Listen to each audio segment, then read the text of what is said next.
Somewhere in the building, there is a system that runs on hardware older than most of your team. Nobody who wrote it still works here.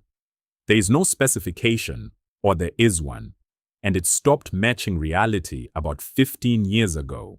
And it moves the money. Every quarter someone proposes replacing it, and every quarter that proposal dies. Because the honest version of the plan is, we will rewrite the thing the company depends on, using requirements we do not have, and switch over on a weekend.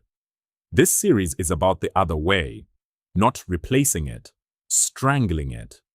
Let's be specific about why the rewrite fails, because it is not incompetence.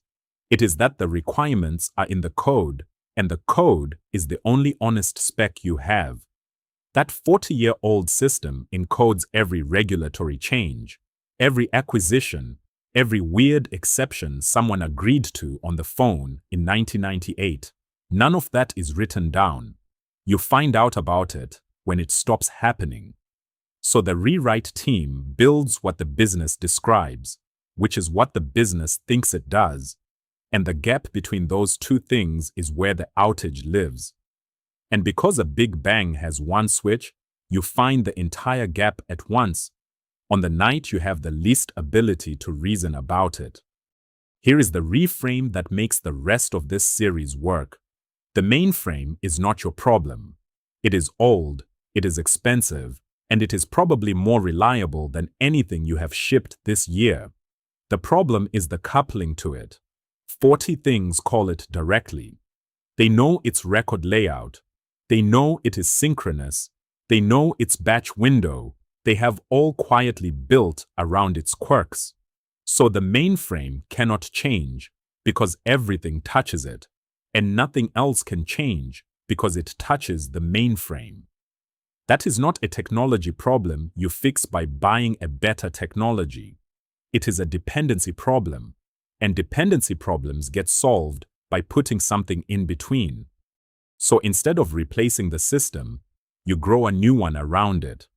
A facade goes in front, everything talks to the facade, and behind it, you move one capability at a time to a new service while the mainframe keeps serving everything else.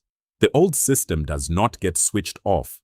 It gets starved, root by root, until one day it is doing nothing, and turning it off is an anticlimax rather than an event. The point is not that this is faster, because it is not. It is that every single step is small enough to reason about, and every single step has a rollback. You are never more than one root away from where you were yesterday, and that is what makes it survivable. But I want to be honest about the price, because most talks about this pattern are not. Strangling means running two systems at once for years and paying for both. It means every route you migrate has a period where the logic exists in two places and can disagree. It means the boring, unglamorous work of translation rather than the fun of a clean design.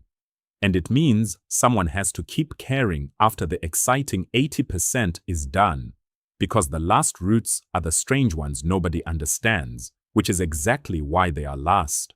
If your organization cannot commit to finishing, a strangler becomes permanent architecture. Two systems, forever, and now you own both. That is a worse outcome than the mainframe you started with. So the shape is a facade in front, capabilities moved behind it one at a time, and a rollback at every step.